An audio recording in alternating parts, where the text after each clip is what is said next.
સમાચાર રાજકોટમાંથી એ division police સામે હવાલા કાંડમાં કાર્યવાહી થઈ છે। એ ડિવિઝન પોલીસ સ્ટેશનના 2 કોન્સ્ટેબલ સસ્પેન્ડ થયા હોવાની વિગતો છે। કિશન આહિર અને ભગીરથસિંહ ઝાલાને સસ્પેન્ડ કરાયા। પોલીસ કમિશનરે 2 કોન્સ્ટેબલને સસ્પેન્ડ કર્યા। સોની કારીગરને પોલીસ સ્ટેશનમાં ઢોર માર મારી 30 લાખનું સોનું પડાવ્યાનો આક્ષેપ હતો। સોની કારીગર અશ્વિન આડેસરાએ લીમડી નજીક દવા પીને આપઘાત કર્યો હતો। એ ડિવિઝન પોલીસે ત્રાસથી અશ્વિને આપઘાત કર્યાનો પરિવારજનોનો આક્ષેપ।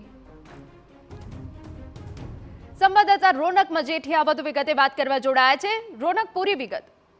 જી, એ ડિવિઝન પોલીસ છે તે વિવાદમાં આવી છે કારણ કે રાજકોટના એક સોની કારીગર છે તેને અરજીના આધારે તેમની સામે એક વ્યક્તિએ ચોરીની સોનાના 30 લાખથી વધુના સોનાના ચોરીની અરજી કરી હતી ને આ અરજીના આધારે જ રાજકોટ એ ડિવિઝન પોલીસના 2 કોન્સ્ટેબલ છે કિશન આહિર અને ભગીરથસિંહ ઝાલા તેમને ઉઠાવી લઈને પોલીસ સ્ટેશનમાં લઈ જઈ 3rd ડિગ્રી ટોર્ચર કર્યો હતો, ખૂબ માર માર્યો હતો ને તેના જ ત્રાસથી તેને જ લઈને જે સોની કારીગર છે અશ્વિન આડેસરા તેમણે આપઘાત કર્યો હોવાનો પરિવારજનોનો આક્ષેપ છે।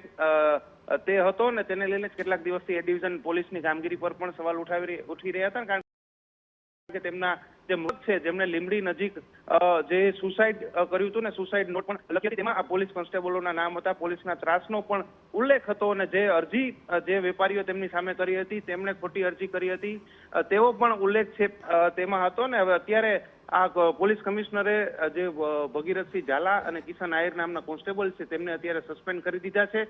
હવે આગળ જોવાનું એ રહેશે કારણ કે પીઆઈ ઉપર કોઈ પણ જાતની કાર્યવાહી થાય છે કે કેમ, કારણ કે કોન્સ્ટેબલ એ તમારા પોલીસ સ્ટેશન જે પીઆઈની અંડરમાં આ પોલીસ સ્ટેશન આવે છે તે પોલીસના કોન્સ્ટેબલ આટલું મોટી કોઈને ઉઠાવી લઈ અને 3rd ડિગ્રી ટોર્ચર કરે ને તે પોલીસ સ્ટેશનના પીઆઈને ખબર ન હોય તે વાત પણ હજુ સુધી ગળે ઉતરે એવી નથી। એટલે કે જો આ વાત સાચી હોય તો હવે પીઆઈ ઉપર પણ કોઈ પણ પ્રકારના પગલા લેવાય છે કે કેમ તે જોવું મહત્વનું રહેશે। બિલકુલ, આભાર રોનક। તો એ ડિવિઝન